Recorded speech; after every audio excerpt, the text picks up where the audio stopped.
Берешек демекші асыл дініміз кредитке тыйым салат, алуға да беруге де. Исламда үстемесі бар қарыз күнә. Бірақ алмасаң тағы болмайды. Ешкім еріккенен банк жағалап жүрген жоқ қой. Жа, телефон үшін, киім кешек үшін күнәға батпай-ақ қойдық, бірақ баспана үшінші. Ипотека арам ба? Оның да пайызы бар ғой. Алланың разылығы үшін бала шағамызды пәтерден пәтерге қаңғыртып ертіп жүреміз бе, әлде іштей кешірім сұрап тұрып, басыбайлы баспанамызды ипотекаға ала берейік бе? Үйім бар деп көңіл тоқ, бірақ баспанаң толық сенікі емес. Құнын әлі 10 жылдан артық, кейбірі тіпті аман болса 20-25 жыл бойы өтейді. Тағы үстінен қосылатын пайызын да өтеп бересің. Көп қазақстандықтың ғұмыры осылай өтіп жатыр. Тіпті депутаттар да банкке қарыз. Біз тек мұсылман еліміз деп қарап отыруға болмайды, және ипотекасы, несиесі қазақ жоқ қазір. Менің де мысалы ипотекаға алған үйім бар, ақшасын төлеп жатырмыз да, ай сайын. Айына 200 мыңнан аса ақша төлеп жатырмын мен. Қазір несиесіз күн көруге болады деуге келмейді. Депутаттың өзі осылай дейді, қарапайым халық қайтпек. Пайыз алып, пайыз берудің діни тұрғыда үкімі ауыр дегеннен хабары бар тұрғындар ипотека рәсімдеуге шамасы келсе де, пәтер жалдап тұруға мәжбүр. Бұл сұрақ әлеуметтік желідегі жұлдыз имам Нұрлан Байжігітұлына жиі қойылады. Күн емес. Қаңғып біттік біз. Өз елімізде телмірген елі болдық біреуге. Оның да уақыт өтті. Алуға болмайды деп жүргендердің өзінің квартирасы бар. Өзінің квартирасы бар, соның басқалары енді өмір бойы ақша жинап, өмір бойы біреуді байта береміз ба? Әр нәрсе жөнімен болу керек.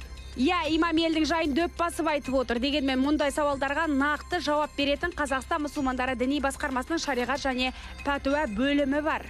Шариғатымызда кредит алуға, яғни өсім алуға және беруге тыйым салынады.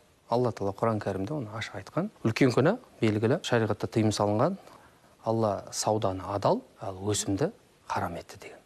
Ипотека жүйесі шариғатымызда рұқсат етілген мурабаха келісім шарты негізінде берілетін болса, яғни бұл жерде банк үйді иесінен сатып алып, өзінің меншігіне аударып, содан кейін клиентке бөліп төлеу жүйесі арқылы беретін болса, бұл шариғатта тыйым жоқ болған.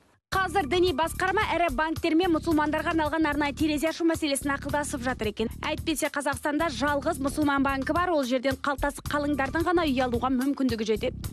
Қарапайым жағдай орташа адамға қол жеткізу қиын. Өйткені басқа банктер пайыз ретінде қосатын үстемені олар үйдің құнына қосады. Ондағы арнайы мурабаха жүйесіне сай бөліп төлеу арқылы мұсылмандарға сататын баспананың құны нарықтағыдан әлдеқайда қымбат. Ал қарапайым ипотека жүйесімен алатын болса, харам. Мұсылмандықты мықтап ұстанғандар осылайша қиналып жүр. Харам деп 5 баламен, отбасымен пәтерден пәтерге көшіп жүрген қарағанда, жаңағы сол ақшаны сен былайша айтқан кезде өзге біреудің қолына беріп жатсың. Оданша өзіңдікі болады, бірақ 130-140 мың теңгені төлеп отырсаңыз, ол үй сізге қалады. Заман ағымына қарай кішкене бейімделіп, мына енді өзін әл ауқатын, бала шағасын, болашағын ойлап, былайша айтқан кезде жұмыс жасау керек. Нарықтық заман ғой. Қазір енді пайызсыз кім береді? Мына 7-25-тің өзі төменгі пайызбен. Жаңағы Алматы жастары, Астана жастары деп жатырмыз 5 пайызбен. Парламент қабырғасындағы жас депутат Мәди Ахметов те басында баспанасы жоқ көп қазақтың бірімін дейді. Ипотекамды жеке басында үйімде жоқ, бірақ ипотекаға алуға өзім жоспарлап жүрмін. 19 миллион халқы бар Қазақстанда, басында несиесі бар 7,5 миллион азамат тұрады. Елдің жартысына жуығы қарыз әрі пайыздық үстеме төлеп отыр. Діни басқарманың пәтуасы белгілі, үкімі де ауыр деді. Бұл өмірде бір баспана алу үшін итшілеп өмір сүретін жандар келесі өмірде де жұмақта рахатқа кенелмей ме сонда? Ит өмір ай. Ақбөбе Тәңірберген, Айна.